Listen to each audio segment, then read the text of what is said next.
فادخلی فی عبادی وادخلی جنتی فادخلی فی عبادی وادخلی جنتی، اے بندے داخل ہو جا میری جنتوں کی طرف۔ ونحمدہ ونصلی علی رسولہ الکریم، اما بعد، اعوذ باللہ من الشیطان الرجیم، بسم اللہ الرحمن الرحیم۔ میرا آج کا موضوع قرآن و حکمت کی تعلیم۔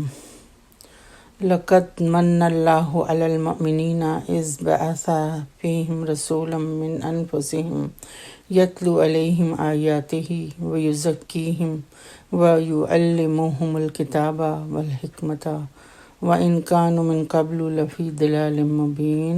سورہ آل عمران آیت 164۔ بلا شبہ اللہ تعالیٰ نے مومنوں پر بہت بڑا احسان کیا ہے کہ ان کے درمیان خود انہی میں سے ایک ایسا پیغمبر اٹھایا ہے جو ان پر اللہ کی آیات پڑھتا ہے اور ان کی زندگیوں کو سنوارتا ہے اور انہیں کتاب و حکمت کی تعلیم دیتا ہے، حالانکہ اس سے پہلے لوگ کھلی گمراہی میں پڑے ہوئے تھے۔ اس آیت میں انبیاء کی بعثت کے مقاصد بتائے گئے ہیں۔ یہ آیت قرآن میں الفاظ کی تقدیم و تاخیر کے ساتھ متعدد مقامات پر آئی ہیں۔ سورۃ البقرہ، سورہ آل عمران اور سورہ جمعہ کی آیات میں حضرت صلی اللہ علیہ وسلم کے متعلق ایک ہی مضمون ایک ہی طرح کے الفاظ میں آیا ہے، جن میں حضرت صلی اللہ علیہ وسلم کے اس دنیا میں تشریف لانے کے مقاصد یا آپ صلی اللہ علیہ وسلم کے عہدہ نبوت اور رسالت کے فرائض منصبی 3 بیان کیے گئے ہیں۔ ایک تلاوت آیات، دوسرے تعلیم کتاب و حکمت، تیسرے لوگوں کا تزکیہ اخلاق۔ پہلا یہ کہ اللہ کی کتاب جوں جوں نازل ہو وہ لوگوں کو پڑھ کر سنائیں تاکہ وہ بھی ان آیات کو سینوں میں اور مصاحف میں محفوظ کر سکیں۔ تلاوت قرآن سے متعلق آج کل بہت سے لوگوں نے اپنی رائے دینی شروع کی ہوئی ہے کہ قرآن کی تلاوت کرنے کا کوئی فائدہ نہیں، قرآن تو صرف سمجھ کر ہی پڑھنا چاہیے۔ تو یہ بات یہاں واضح کرنے کی اشد ضرورت ہے کہ اللہ سبحانہ تعالیٰ نے اپنی اس کتاب قرآن پاک میں جگہ جگہ قرآن کی تلاوت کرنے کا حکم دیا ہے۔ جس طرح اس کے معنی کا سمجھنا اور اس کے دیے ہوئے احکام پر عمل کرنا ضروری ہے، فرض ہے اور اعلیٰ عبادت ہے، اسی طرح قرآن کے الفاظ کی تلاوت بھی ایک مستقل عبادت اور ثواب عظیم ہے۔ یہی وجہ ہے کہ رسول کریم صلی اللہ علیہ وسلم اور صحابہ کرام رضی اللہ تعالیٰ عنہم جو معنی قرآن کو سب سے زیادہ جاننے والے اور سمجھنے والے تھے، انہوں نے محض معنی سمجھ لینے اور عمل کرنے کو کافی نہیں سمجھا۔ سمجھنے اور عمل کرنے کے لیے تو ایک مرتبہ پڑھ لینا ہی کافی ہوتا ہے۔ انہوں نے ساری عمر تلاوت قرآن کو حرز جان بنائے رکھا۔ بعض صحابہ روزانہ ایک قرآن مجید ختم کرتے تھے، بعض 2 دن میں، اور اکثر حضرات 3 دن میں قرآن ختم کرنے کے عادی تھے، اور ہفتہ میں ایک بار قرآن ختم کرنے کا پوری امت کا معمول رہا ہے۔ قرآن کریم کی 7 منزلیں اسی ہفتہ وار معمول کی علامت ہیں۔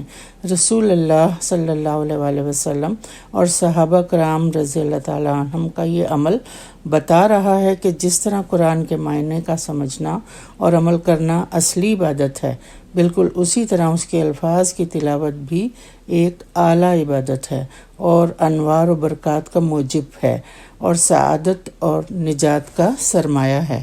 اسی لیے رسول کریم صلی اللہ علیہ وسلم کے فرائض منصبی میں تلاوت قرآن کو ایک مستقل حیثیت دی گئی۔ مقصد یہ ہے کہ جو مسلمان فی الحال قرآن کے معنوں کو نہیں سمجھتے، وہ اس بدنصیبی میں نہ مبتلا ہو جائیں کہ الفاظ کو فضول سمجھ کر تلاوت سے بھی محروم ہو جائیں۔ کوشش کرتے رہنا ضروری ہے کہ وہ قرآن کے معنوں کو سمجھیں تاکہ قرآن کریم کے حقیقی انوار و برکات کا مشاہدہ کریں اور نزول قرآن کا اصلی مقصد پورا ہو۔ خلاصہ یہ ہے کہ اس آیت میں فرائض رسول صلی اللہ علیہ وسلم بیان کرتے ہوئے تلاوت آیات کو مستقل فرض کی حیثیت دے کر اس پر تنبیہ کر دی گئی ہے کہ قرآن کریم کے الفاظ کی تلاوت، ان کی حفاظت اور ان کو ٹھیک اور درست لب و لہجے میں پڑھنا فرض ہے۔ تلاوت قرآن سے اعراض یا غفلت جائز نہیں۔ دوسرا حکم تزکیہ کا ہے۔ تزکیہ نفس یعنی نفس کو پاکیزہ بنائے اور سنوارے، اور سنوارنے میں یعنی زندگی سنوارنے میں خیالات، اخلاق، عادات، معاشرت، تمدن، سیاست، غرض ہر چیز کو سنوارنا شامل ہے۔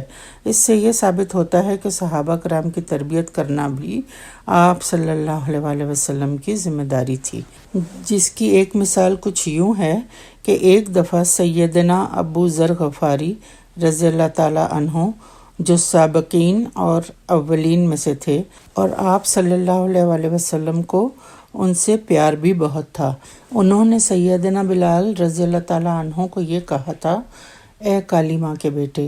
تو آپ صلی اللہ علیہ وسلم نے سیدنا ابو ذر غفاری رضی اللہ تعالیٰ عنہ پر شدید گرفت کرتے ہوئے فرمایا، انکا امرا فیکا امرا الجاہلیت، بخاری، یعنی تو ایسا شخص ہے جس میں ابھی تک جاہلیت کا اثر موجود ہے۔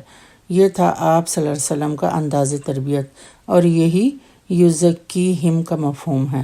آپ صلی اللہ علیہ وسلم کو اپنے پیروکاروں کا تزکیہ نفس کرنے کا حکم تھا کہ ان کے اعمال و افعال پر نظر رکھیں، اور جہاں کہیں کوئی کمی کوتاہی ہو یا غلط نظری آئے انہیں متنبہ یعنی خبردار کریں، اور ان کی اصلاح کرتے ہوئے ان کی تربیت کریں۔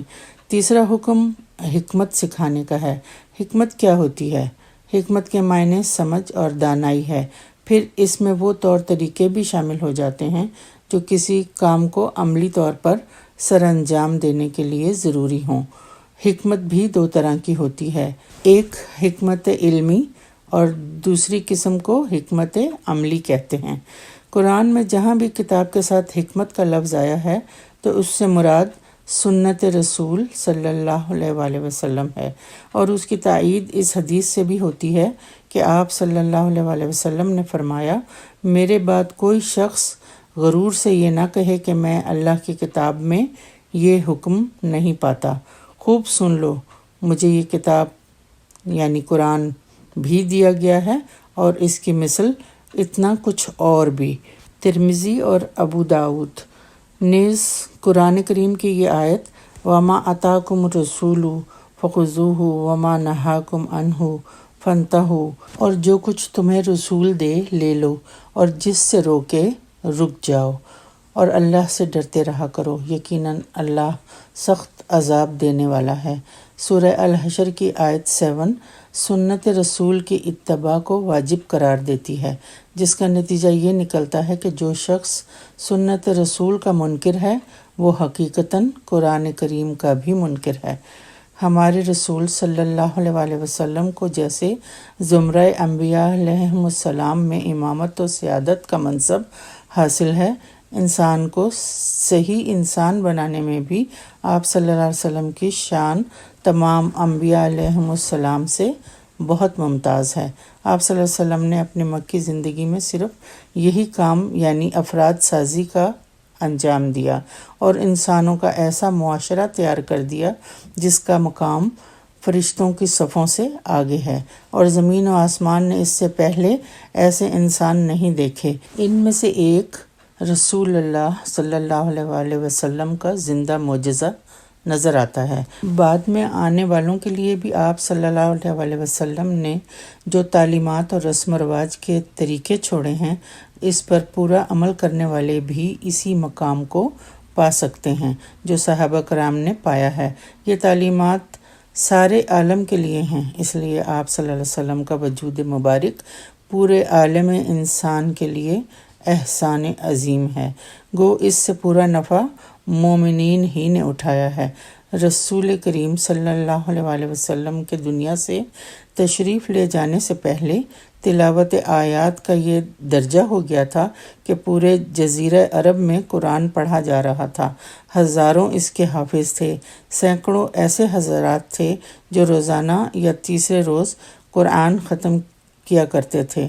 تعلیم، کتاب و حکمت کا یہ مقام تھا کہ دنیا کے سارے فلسفے قرآن کے سامنے ماند ہو چکے تھے، توریت و انجیل کے تحریف شدہ صحائف افسانے بن چکے تھے، قرآنی اصول کو عزت و شرف کا معیار مانا جاتا تھا، تزکیہ کا یہ عالم تھا کہ ساری بد اخلاقیوں کے مرتکب افراد تہذیب اخلاق کے معلم بن گئے، بد اخلاقیوں کے مریض نہ صرف صحت یاب بلکہ کامیاب معالج اور مسیحا بن گئے، جو راہزن تھے راہبر بن گئے، غرض بت پرست لوگ ایثار و ہمدردی کے مجسمے بن گئے، تند خوئی اور جنگ جوئی کی جگہ نرمی اور صلح جوئی نظر آئی، چور اور ڈاکو لوگوں کے اموال کے محافظ بن گئے، الغرض اللہ کے خلیل ابراہیم علیہ السلام نے جن مقاصد کے لیے دعا فرمائی اور دعا کے نتیجے میں رسول کریم صلی اللہ علیہ وآلہ وسلم کو بھیجا گیا